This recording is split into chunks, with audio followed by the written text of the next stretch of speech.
யார்கிட்ட கொடுத்தீங்க? யார் கையிலையும் கொடுக்கல. வீட்டில் ஆள் இருக்கும்போதே உங்கள் பாட்டுக்கு வந்து கதவுல ஒட்டிட்டு போகிறீங்க.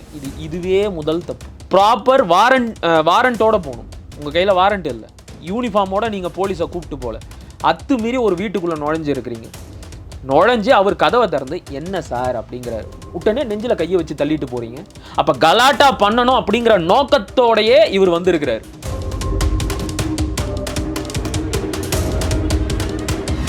ஆறிலிருந்து 7 முறை எனக்கு வற்புறுத்தி கருக்கலைப்பு மாத்திரைகள் கொடுத்து என்னுடைய கருவை கலைச்சிட்டாரு அப்படின்னு அந்த அம்மா சொல்கிறாங்க. நான் தெரியாமல் தான் கேட்குறேன். ஒரு மனுஷன் ஒரு தடவை ஏமாறலாம், 2 தடவை ஏமாறலாம், அது எப்படி 6 தடவை ஏமாற முடியும்?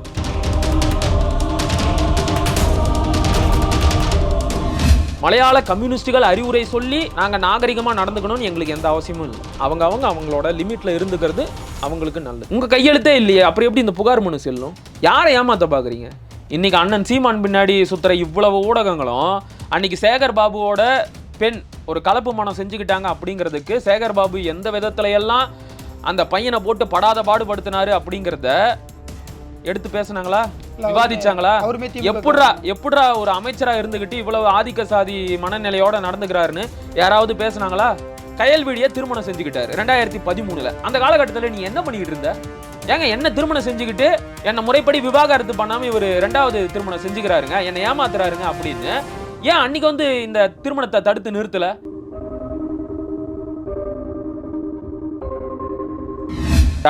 திராவிடர் கழகத்தில் இருக்கிறவங்க என்னென்ன ஒழுக்கங்கட்ட வேலையெல்லாம் செய்கிறாங்க அப்படிங்கிறத நான் பட்டியல் போட்டு சொல்லணுமா? பிரான்ஸ்ல இருந்து தமிழச்சி அப்படிங்கிற ஒரு பெண்மணி வந்து இந்த திராவிடர் கழகத்தில் இருக்கிறவன் திமுகவில் இருக்கிறவன்லாம் என்னென்ன பண்ணிக்கிட்டு இருக்கிறான் அப்படிங்கிறத பேசிட்டு தானே போகிறாங்க.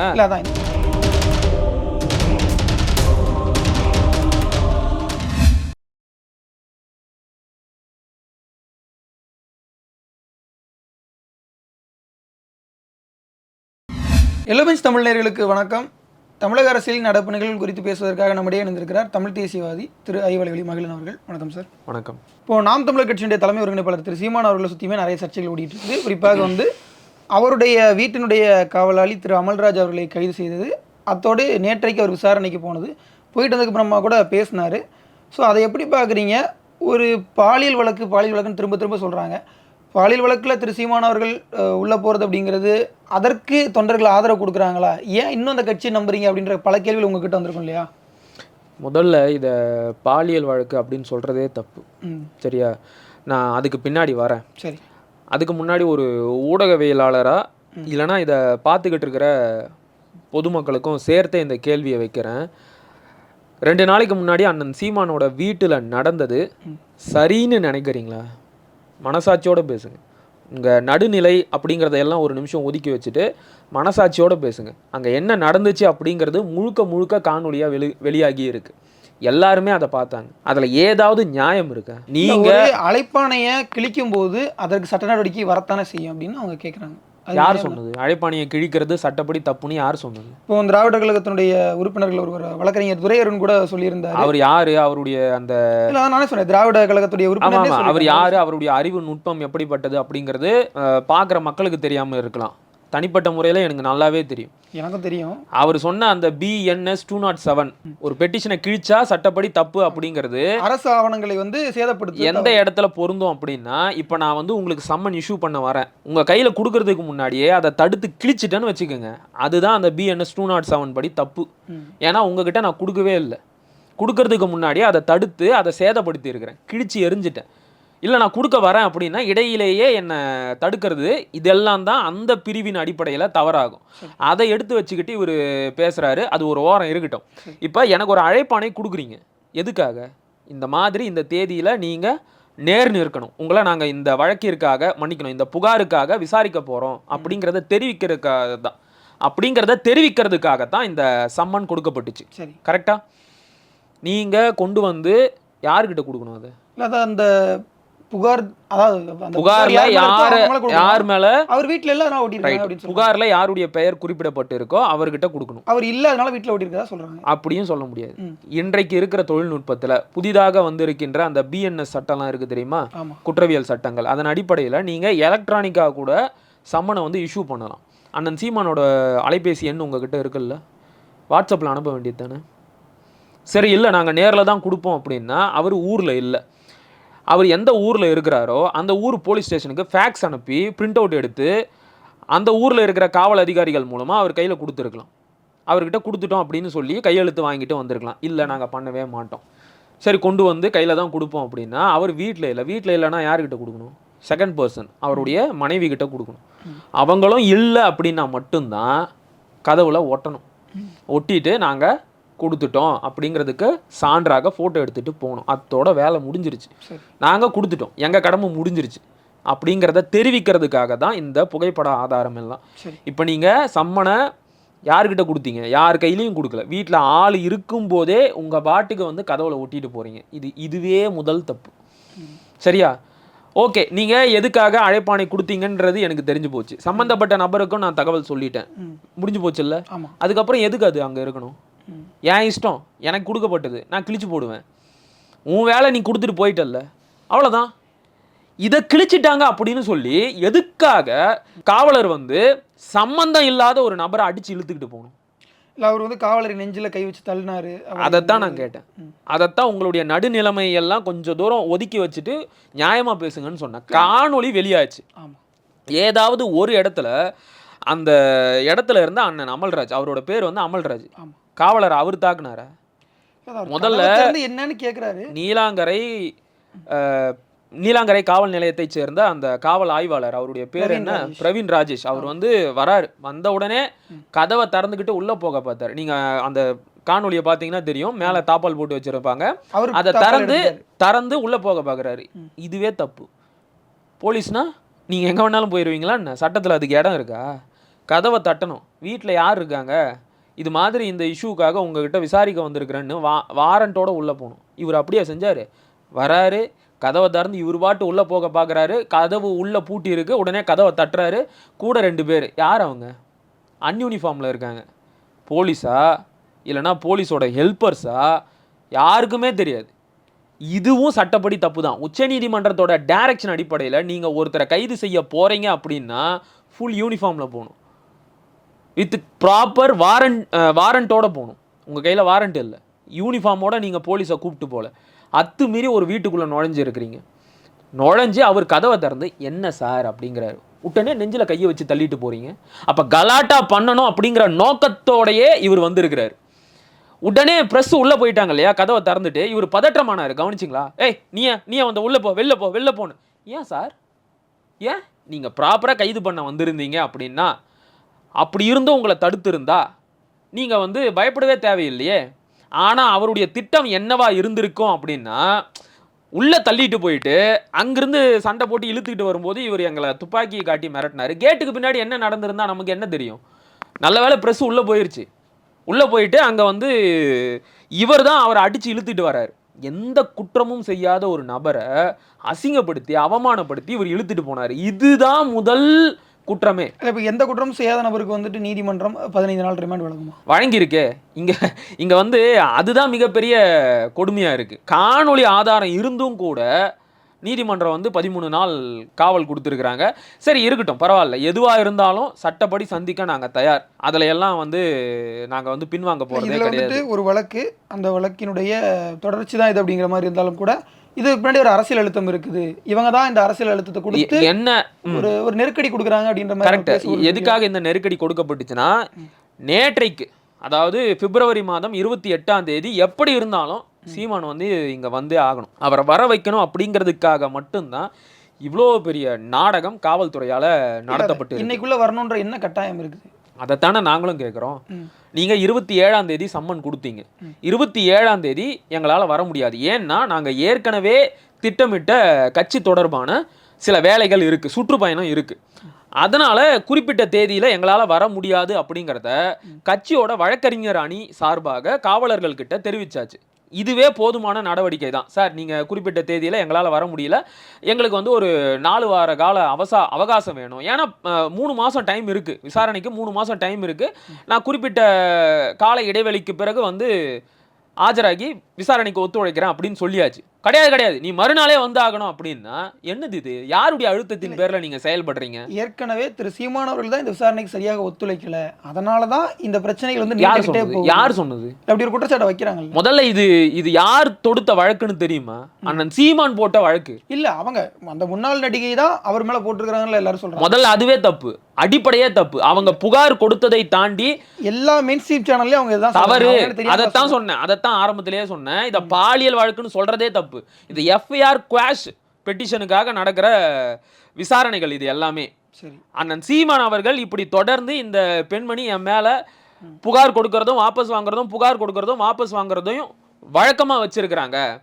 இந்த எஃப்ஐஆர் இந்த புகாரை குவாஷ் பண்ணணும், ரத்து செய்யணும் அப்படின்னு சொல்லி அவர் போட்ட வழக்கு. இல்ல அப்படியெல்லாம் சடனா இதை வந்து முடிவெடுத்து ரத்து செஞ்சிட முடியாது, அதனால இதை விசாரிச்சு ஒரு முடிவுக்கு வந்துடலாம்னு சொல்லிட்டு தான் கடந்த வாரம் உயர்நீதிமன்ற நீதிபதியான இளந்திரையன் அவர்கள் 12 வார காலகட்டத்துக்குள்ள இதை விசாரிச்சு ஒரு விசாரணை அறிக்கையை தாக்கல் பண்ணுங்க, அதுக்கப்புறம் பார்த்துக்கலாம் அப்படின்னு அப்புறம் சொன்னாரு. எதுக்கு நாம சுப்ரீம் கோர்ட் போகணும்னு கேக்குறேன். சுப்ரீம் கோர்ட்டுக்கு நாங்க வந்து அப்பீல் போறோம்னு போயிருக்கீங்க. நாங்க முதல்ல போட்டதே வந்து இதை குவாஷ் பண்ண சொல்லி தான். சரி. ஆனா இளந்திரையன் அவர்கள் முழுக்க அந்த முன்னாள் நடிகை அவர்கள் கொடுத்த புகாரின் அடிப்படையில இந்த தீர்ப்பை கொடுத்திருக்கிறாரு. அந்த புகாரை படிச்சு பார்க்குற யாருக்கு வேணும்னாலும் தெரியும் அதுல எவ்வளோ தவறுகள் இருக்குன்னு. நான் ஒரே ஒரு எடுத்துக்காட்டு மட்டும் சொல்றேன். 2008 காலகட்டத்தில் என்னுடைய அக்காவோட போயிட்டு வலசரவாக்கத்தில் இருக்கிற நாம் தமிழர் கட்சி ஆஃபீஸில் சீமானை சந்திச்சேன் அப்படிங்கிறாங்க. 2008 கட்சியே கிடையாது. 2008 நாம் தமிழர் கட்சி அப்படின்னு ஒரு கட்சியே கிடையாது. அப்புறம் நான் கட்சி ஆஃபீஸில் போய் அண்ணன் சீமானை பார்த்தேன் அப்படின்னா என்ன கதை இது? யாருக்கிட்ட பூ சுத்துறீங்க? 6 இருந்து 7 முறை எனக்கு வற்புறுத்தி கருக்கலைப்பு மாத்திரைகள் கொடுத்து என்னுடைய கருவை கலைச்சிட்டாரு அப்படின்னு அந்த அம்மா சொல்றாங்க. நான் தெரியாம தான் கேட்குறேன், ஒரு மனுஷன் ஒரு தடவை ஏமாறலாம், 2 தடவை ஏமாறலாம், அது எப்படி 6 தடவை ஏமாற முடியும்? கேட்குறவன் முட்டாள்னா நீ என்ன வேணும்னாலும் சொல்லுவியா? இல்லை கருக்கலைப்பு மாத்திரை என்ன தலைவலி மாத்திரையா? போய் மெடிக்கல் ஷாப்பில் கேட்டோன்னே தூக்கி கொடுக்கறதுக்கு டாக்டரோட பிரிஸ்கிரிப்ஷன் இல்லாம அதையெல்லாம் கொடுக்கவே மாட்டாங்க தெரியுமா? அந்த பாலியல் வழக்குன்னு சொன்னதுலையுமே ஒரு சர்ச்சை ஓடிட்டு இருக்குது. அது என்னன்னா திரு சீமான் அவர்கள் செய்தியாளர் சந்திப்பில் பேசும்போது நான் என்னமோ கரும்பு காட்டுக்குள்ளே கூட்டு போய் கெடுத்துட்டேன் மாதிரிலாம் பேசினா, குச்சிக்குள்ளே இருக்கு அப்படின்ற மாதிரிலாம் கூட ஒரு பேசினாரு சார். அது வந்து ஊர் வழக்கில் அவர் சொன்னது இல்லை. அதான் சிபிஎம்னுடைய ஒரு முக்கியமான அரசியல் தலைவர் எங்களுக்கு அறிவுரை சொல்றதுக்கு கேரளாவில இருந்து யாரும் வர தேவையில்லை. இதே யார் அவங்க உமா வாசுகி அவர்கள் அண்ணா பல்கலைக்கழக மாணவி பாலியல் வன்கொடுமை வழக்கில் என்ன பேசினாங்க? அதன் பிறகு நடந்த பல்வேறு பாலியல் வன்கொடுமை சம்பவங்கள் தொடர்பாக அவங்க என்ன வாயை திறந்து பேசினாங்க? இல்லை இப்போ விடுதலை. சரி, அதை விட்டுருங்க. இப்போ கொஞ்ச நேரத்துக்கு முன்னாடி பேசணும்ல, ஒரு மாவட்ட ஆட்சியர் 3 வயது குழந்தை மேல ஒரு புகார் சொன்னார்ல, அது தொடர்பாக என்ன வாயை திறந்தாங்க? அதனால என்ன சொல்றது, மலையாள கம்யூனிஸ்டுகள் அறிவுரை சொல்லி நாங்க நாகரிகமா நடந்துக்கணும்னு எங்களுக்கு எந்த அவசியமும் இல்லை. அவங்களோட லிமிட்ல இருந்துக்கிறது அவங்களுக்கு நல்லது. சரியா? மேற்கொண்டு கேள்வி. இல்லை இப்போ இந்த வழக்கு முடிகிற மாதிரி இருக்கிற தருவாயிலையுமே ஒரு பொலிட்டிக்கல் ப்ரெஷர் இருக்குன்னு சொல்லப்படுது இல்லையா? பொலிட்டிக்கல் ப்ரெஷர் தான் முழுக்க வந்து அரசியல் அழுத்தங்கள் தான் இதுல இருக்கு. அண்ணன் சீமான் அவர்களை எப்படியாவது அசிங்கப்படுத்தணும் அப்படிங்கிற ஒரே நோக்கத்திற்காக மட்டும்தான் இந்த விசாரணைகள் எல்லாமே நடத்தப்படுது. இப்போ நான் சொன்னேன் தெரியுமா, இந்த புகாரின் அடிப்படையில தான் நீதிபதி இளந்திரையன் அவர்கள் இந்த தீர்ப்பையே கொடுத்தாரு, அதன் அடிப்படையில தான் இப்போ இந்த விசாரணைகள் நடந்துகிட்டு இருக்கு அப்படின்னு. அந்த புகார் மனுவோட 4 பக்கத்தை அப்படியே படிச்சுக்க, யார் வேணாலும் படிச்சு பாருங்க. நான் வேணும்னா உங்களுக்கு தரேன், நீங்களும் வேணா காணொலியில் இணையுங்க. சுத்தமாக எந்த ஒரு அடிப்படையும் இருக்காது அதில். இன்னும் சொல்ல போனால் அந்த அம்மாவோட அப்பா பேர் வந்து சண்முகம், சரிங்களா? சண்முகம் பிள்ளை. ஆனால் அவங்களுடைய தலைப்பெழுத்தில் என்ன தெரியுமா இருக்கும்? சா இருக்கும், சா நெடியில் இருக்கும். என்ன உங்கள் அப்பா பேர் சான்முகமா? கையெழுத்து அவங்க கையெழுத்து இருக்காது. அப்பாவோட இனிஷியலையே தப்பா போட்டு தான் பெட்டிஷன் ஃபைல் பண்ணுவீங்களா? உங்க கையெழுத்தே இல்லையே, அப்புறம் எப்படி இந்த புகார் மனு செல்லும்? யாரை ஏமாத்த பாக்குறீங்க? இது ஒரு புகார் மனு அப்படின்னு வச்சுக்கிட்டு நீதிபதியும் ஒரு டைரக்ஷன் கொடுத்துருக்கிறாரு, இதுக்காக நாங்க வந்து ஒத்துழைக்கணுமா? சரி, ஓகே. அப்படி இருந்தும் கூட நாங்க கோர்ட்டோட தீர்ப்பை மதிக்கிறோம். குறிப்பிட்ட காலத்துல எங்களால வர முடியல அப்படிங்கிறத வழக்கறிஞர்கள் மூலமா சொல்லிட்டாங்கல்ல, அப்புறம் என்ன வந்தே ஆகணும், இன்னைக்கே வரணும் அப்படின்னா எப்படி? எனக்கு புரியலையே. அதனால தான் சொல்றேன், முழுக்க அண்ணன் சீமான் அவர்களை அசிங்கப்படுத்த வேண்டும் என்கின்ற ஒரே நோக்கத்திற்காக தான் இது எல்லாமே நடந்துச்சு நேற்று. இல்லை இப்போ இதுலையுமே வந்து சொல்லப்படுறது என்னன்னா, திமுக செஞ்சிருக்குது அப்படின்னு ஒரு மறைமுகமாக குற்றம். அது எல்லாருக்கும் தெரியும். மறைமுகமா என்ன, நேரடியாவே சொல்றேன்.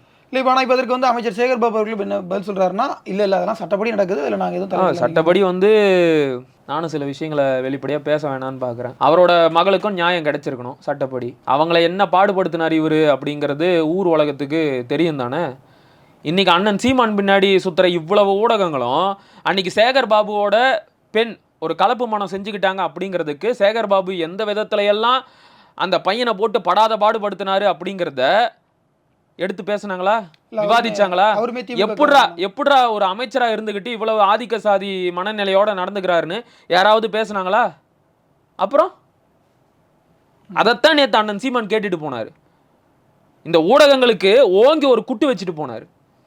என்ன எவ்வளவு பாடுபடுத்துறீங்க? நியாயமா இது? நியாயமான புகாரா இது? இந்த புகாருக்காக என்னை இப்படியெல்லாம் அலக்கழிக்கிறீங்களே, யாராவது ஒருத்தர் அந்த அம்மா கிட்ட கேள்வி கேட்டீங்களா? ஏமா உன்னை திருமணம் செஞ்சுக்கிட்டு தான் நீ சொல்றியே, அதுவும் கூட இப்போ 2023 கொடுத்த புகாரில் சொல்கிறாங்க. 11 அப்படியெல்லாம் எதுவுமே சொல்லலை. சரி ஓகே, உன்னை திருமணம் செஞ்சுக்கிட்டு தான் சொல்கிறல்ல, அதுக்கப்புறம் கயல்விழியை திருமணம் செஞ்சுக்கிட்டாரு 2013. அந்த காலகட்டத்தில் நீ என்ன பண்ணிக்கிட்டு இருந்த? ஏங்க என்ன திருமணம் செஞ்சுக்கிட்டு என்னை முறைப்படி விவாகரத்து பண்ணாமல் இவர் 2வது திருமணம் செஞ்சுக்கிறாருங்க, என்னை ஏமாத்துறாருங்க அப்படின்னு ஏன் அன்னைக்கு வந்து இந்த திருமணத்தை தடுத்து நிறுத்தல? என்ன யாருக்கும் தெரியாத இடத்துல வச்சு ரகசியமா திருமணம் நடந்துச்சு அண்ணன் சீமானுக்கு. YMCA மைதானத்துல நடந்துச்சு. எவ்வளவோ அரசியல் தலைவர்கள் கலந்துக்கிட்டாங்க. எங்க போச்சு இந்த அம்மா? 2013 திருமணம், 2019 குழந்தையே பிறந்துருச்சு. 10 ஆண்டு காலம் திருமண வாழ்க்கையில வாழ்ந்துட்டாரு. இப்போ வந்து மறுபடியும் என்ன ஏமாத்திட்டாருன்னா என்ன நாடகம் ஆடுறீங்க? இல்லை, அதாவது ஒரு ஆணோ பெண்ணோ அவங்களுடைய தனிப்பட்ட வாழ்க்கையை வந்து தொந்தரவு செய்கிற தவறு தான். ஆனால் இது கூட புரியாம தான் வந்து நீதிமன்றம் இதை விசாரிக்க அனுமதிச்சிருக்கு. நான் அதுக்கு மேலே வேற எதையும் சொல்ல விரும்பல. அந்த தீர்ப்பை நான் எவ்வளவு வேணும்னாலும் விமர்சிக்க முடியும். தீர்ப்பு கொடுத்த நீதிபதிக்கு உள்நோக்கம் கற்பிக்க முடியாது. அது வந்து என்ன சொல்றது, தவறா போய் முடிஞ்சிடும். ஆனாலும் என்ன பண்றது? அதே நேரத்தில் வந்துட்டு ஒரு அரசியல்வாதி ஒரு தனி மனித ஒழுக்கமிக்கவராக இருக்கணும், இப்படிப்பட்ட ஒழுக்கமில்லாத ஒரு நபர் அப்படின்னு அப்படிதான் அவங்க வந்து அது கட்டாயம். ஒழுக்கம் இல்லாத நபர் திரு சீமான் அவர்கள் வந்து யார் சொல்றது? நிறைய பேர் சொல்றாங்க. விடுதலை ராஜேந்திரன் அவர்கள் நேத்து வந்து அப்படி ஒரு போஸ்ட் போட்டு இன்டைரக்டா வந்து அவர் திராவிடர் கழகத்துல இருக்கிறவங்க என்னென்ன ஒழுக்கங்கட்ட வேலையெல்லாம் செய்யறாங்க அப்படிங்கிறத நான் பட்டியல் போட்டு சொல்லணுமா? பிரான்ஸ்ல இருந்து தமிழச்சி அப்படிங்கிற ஒரு பெண்மணி வந்து இந்த திராவிடர் கழகத்துல இருக்கிறவன் திமுகவில் இருக்கிறவன்லாம் என்னென்ன பண்ணிக்கிட்டு இருக்கிறான் அப்படிங்கிறத பேசிட்டு தானே போறாங்க. இந்த மாதிரியான விஜி பழனிசாமி அப்படிங்கிற ஒரு பெண்மணியால ஒருத்தர் தற்கொலை பண்ணிக்கிட்டே செத்து போனார். கிட்டத்தட்ட 20க்கும் மேற்பட்ட குரல் பதிவுகளை வெளியிட்டார். அதில் இந்த திராவிடர் கழக நபர்கள் எல்லாம் செஞ்ச லூட்டிகளை பற்றி எல்லாம் சொல்லிட்டு தானே போனார். அதை பற்றி எல்லாம் பொதுவெளியில் பேசலாமா? ஒழுக்கத்தை பற்றி யாருக்கு பாடம் எடுக்கிறது? சார், நேற்றைக்கு அண்ணன் சீமான் அவர்கள் தெளிவாக சொல்லிட்டு போயிட்டார். இல்லை, இப்போ நான் ஒரு குற்றம் சாட்டப்பட்டிருக்கு, பாலியல் குற்றம் சாட்டப்பட்ட ஒருவரை எப்படி இந்த தொண்டர்கள்லாம் நம்புறாங்க அப்படின்ற மாதிரியான ஒரு கேள்விகளை அவங்க வைக்கிறாங்க. என்ன பாலியல் குற்றம்? அதைத்தானே கேள்வியாக கேட்குறேன். நிரூபிக்கப்பட்டுருச்சா? ஒரு ரிலேஷன்ஷிப்பில் இருந்தாங்க. அதை தான் சொல்ல வந்தேன். சீமான் அதை தெளிவுபடுத்திட்டார். ரிலேஷன்ஷிப்ல இருந்தாங்க, சரி, பிடிக்கல, விலகிட்டாங்க, முடிஞ்சு போச்சு. அவரு வேற திருமணம் செஞ்சுக்கிட்டாரு. அவருக்குன்னு ஒரு வாழ்க்கை, குடும்பம் எல்லாம் வந்துருச்சு. உங்களுக்கு திருமணம் ஆகலை, அதுக்கு நாங்கள் ஒன்றும் பண்ண முடியாது. உங்களை யாரும் திருமணம் செஞ்சுக்க வேணாம் அப்படின்னு சொல்லலை. ஆனாலும் அவங்க இன்னொரு காணொலியில் பேசியிருக்கிறாங்க, எனக்கு இன்னொரு கன்னட நடிகரோட திருமணம் ஆயிடுச்சு. ஜகேஷா எனக்கு தெரியல, அதுதான் முதல் திருமணம் அப்படின்னு சொல்றாங்க. 2008 சொன்னாங்க. இல்ல 2008 சம்திங் ஏதோ ஒன்று, எனக்கும் தெரியும். அந்த இயர்க்குள்ள சொன்னாங்க. அதுக்கப்புறம் உங்களை யாரும் திருமணம் செஞ்சுக்க வேணாம்னு சொல்லலை. நீங்க தனியா இருக்கிறீங்க அப்படின்னா அதுக்கு நாங்க ஒன்றும் பண்ண முடியாது. சரியா? அதுக்காக தொடர்ந்து வந்து அண்ணன் சீமானை எப்பவும் தொந்தரவு பண்ணிக்கிட்டே இருந்தா எப்படி ஏத்துக்க முடியும்? சில நேரங்களில் வந்துட்டு இவங்க தேர்தல் சமயத்துல வந்து பேசுறாங்க, மற்ற நேரங்களில் காணாம போயிடுறாங்க அப்படின்ற மாதிரி. அதான உண்மை. இவங்களோட அந்த 4 பக்க புகாரில் ஒரு விஷயத்த சுட்டி காட்டுறாங்க. 2011 நான் புகார் கொடுத்தேன், 2012 என்னை வாபஸ் வாங்க வச்சுட்டாங்க. அதன் பிறகு அதிமுகவோட ஆட்சி காலம் தான் இருந்துச்சு. அதிமுகவோட ஆட்சி காலத்தில் சீமானுக்கு நிறைய செல்வாக்கு இருந்ததுனால அவர் மேலே என்னால் எந்த ஒரு நடவடிக்கையும் எடுக்க முடியல அப்படிங்கிறாங்க. முதல்ல இதுவே தப்பு. ஆட்சியில் அண்ணன் சீமானுக்கு செல்வாக்கு இருந்துச்சு, அதனால் காவல்துறையில் புகார் கொடுத்தா அந்த புகாரை எடுத்துக்கல, நீதிமன்றத்துக்கு போக வேண்டியது தானே. நீதிமன்றத்துக்கு போயிருக்கலாமே, ஏன் போல? சரி ஓகே, அப்படி அண்ணனுக்கு செல்வாக்கு இருந்தது உண்மையாக இருந்தால் ஏன் இந்த எஃப்ஐஆரை க்ளோஸ் பண்ணாம வச்சுக்கிட்டு இருக்கணும்? செல்வாக்கு இருந்தது உண்மையா இருந்திருந்தா இந்த எஃப்ஐஆரை என்னைக்கோ க்ளோஸ் பண்ணியிருக்கலாம்ல. முடியலையே. அதிமுகவும் அண்ணன் சீமான் அவர்களை பழிவாங்குவதற்காக இதை பயன்படுத்தி இருக்கிறாங்க. சரியா? அதன் பிறகு திமுக ஆட்சி மாறிடுச்சு, இப்போதான் எனக்கு சாதகமான ஆட்சி வந்துச்சு, அதனால தான் இப்போ புகார் கொடுக்க வந்தேன் அப்படிங்கிறாங்க. திமுக எப்போ ஆட்சிக்கு வந்துச்சு சார்? 2021 மே மாதத்துல வந்துட்டு. இவங்க எப்போ புகார் கொடுக்க வந்தாங்க? 23 சொல்றீங்க இல்லையா? அந்த டைம்ல தான் அவங்க வந்திருக்காங்க. அதுக்கு முன்னாடி 2021 ஆட்சி மாறும்போது நீங்க வந்திருந்தீங்கன்னா நீங்க புகார்ல சொன்னது உண்மைன்னு ஆயிருக்கும். 2023 நாடாளுமன்ற தேர்தல் நடக்கிறதுக்கு சரியா 6 மாசத்துக்கு முன்னாடி வந்துட்டு என்ன சொல்றாங்க? இப்பதான் எனக்கு சாதகமான ஆட்சி வந்திருக்கு. உங்களுக்கு சாதகமான ஆட்சி இல்ல, உங்களை கூட்டிக்கிட்டு வந்திருக்கிறாங்க. அவங்களுக்கு சாதகமா அண்ணன் சீமானை அசிங்கப்படுத்துறதுக்காக உங்களை கூட்டிக்கிட்டு வந்திருக்கிறாங்க. இதுதான் உண்மை. ஸோ இந்த மாதிரியான அரசியல் சிக்கல்கள் இருக்கிறதுனால இது ஒரு அரசியல் பின்புலம் கொண்ட வழக்காக பார்க்குறீங்களா? 100க்கு 100 விழுக்காடு இது அரசியல் பின்புலம் கொண்ட வழக்கு தான். அரசியல் பழிவாங்கும் நடவடிக்கைக்காக இந்த பெண்மணி கொடுத்த புகாரை கையில் எடுத்துக்கிட்டு இந்த திமுக அரசு அண்ணன் சீமானுக்கு எதிராக செயல்படுறாங்க. இப்போ இது வந்து இந்த புரிதல் கட்சியில் எல்லாருக்கும் இருக்குதா? இது மக்கள் இருந்ததுனால தான் நேற்று இரவு முழுக்க அண்ணன் வந்து விசாரணைக்கு போயிட்டு திரும்பி வர வரைக்கும் உறவுகள் அந்த இடத்துல காத்துக்கிட்டு இருந்தாங்க. ஓகே, சரியா? எங்களுக்கு தெரியும் எங்கள் அண்ணனை பற்றி. ரெண்டாவது, பொதுமக்கள் யாருமே இதை ரசிக்கலை, கேவலமாக பார்க்குறாங்க. அவங்களுக்கும் நல்லா தெரிஞ்சிருக்கு. என்னங்க இது, தேர்தல் வரும்போதெல்லாம் இந்த அம்மா வராங்க, கொஞ்ச நாள் புலம்புறாங்க, அப்புறம் போயிடுறாங்க, மறுபடியும் தேர்தல் வரும்போது வராங்க. இந்த தொல்லை இருக்கக்கூடாது அப்படிங்கிறதுனால தான் அண்ணன் சீமான் அவர்கள் இந்த புகாரை மொத்தமாக ஒழிச்சு கட்டுங்க, இந்த எஃப்ஐஆரை குவாஷ் பண்ணுங்க அப்படின்னு சொல்லி ஹைகோர்ட்டில் பெட்டிஷன் ஃபைல் பண்ணார்ல. நீதிபதி ஆனந்த் வெங்கடேஷ் கிட்ட தான் இது முதல்ல போச்சு. சரி, எதுவாக இருந்தாலும் அந்த அம்மா வர சொல்லுங்க பேசலாம் அப்படின்னு சொல்லி அவரும் கூப்பிட்டாரு. நேரில் வர சொன்னார், வரல அப்படின்னு சொன்னாங்க. சரிம்மா பரவாயில்ல வீடியோ காலில் வா அப்படின்னு சொன்னார். அப்பையும் வரல. கரெக்டாக பெஞ்சு மாறுற வரைக்கும் வெயிட் பண்ணி இந்த இளந்திரையன் அப்படிங்கிற நீதிபதி வந்த உடனே இவர் அந்த அம்மாவை கூப்பிட்டு விசாரிக்கல, என்ன ஏதுன்னு ஒரு கேள்வி கூட கேட்கல. அந்த அம்மா கொடுத்தா அந்த 4 பக்க புகாரை மட்டுமே அடிப்படையாக வச்சுக்கிட்டு இந்த தீர்ப்பை கொடுத்துருக்கிறாரு. இது எப்படி ஏற்புடையதாகும்? இப்போ நான் சொன்னேன்ல இந்த புகாரில் என்னென்ன தவறுகள் இருக்குது அப்படின்னு, இது எல்லாம் நீதிபதிக்கு தெரியாது. விசாரணைக்கு அழைக்கும் வரை அவங்க வராமல் இருந்திருக்கிறாங்க. அதற்கு பிறகு அந்த வழக்கை வந்து அவங்க பண்ணியிருக்காங்க. எப்படி அது? இதில் ஏதாவது ஒரு நியாயம் இருக்கா? நியாயப்படி அந்த அம்மா ஏதாவது நடந்துக்கிட்டாங்களா? ஒன்றுமே கிடையாது. அதனால் இது முழுக்க அரசியல் பழிவாங்கும் நடவடிக்கைக்காக போடப்பட்ட ஒரு புகார் தான். அதில் வந்து மாற்று கருத்தே கிடையாது. எங்களுடைய நிறைய கருத்துக்கள் பகிர்ந்து கொண்டீங்க. ரொம்ப நன்றி. நன்றி.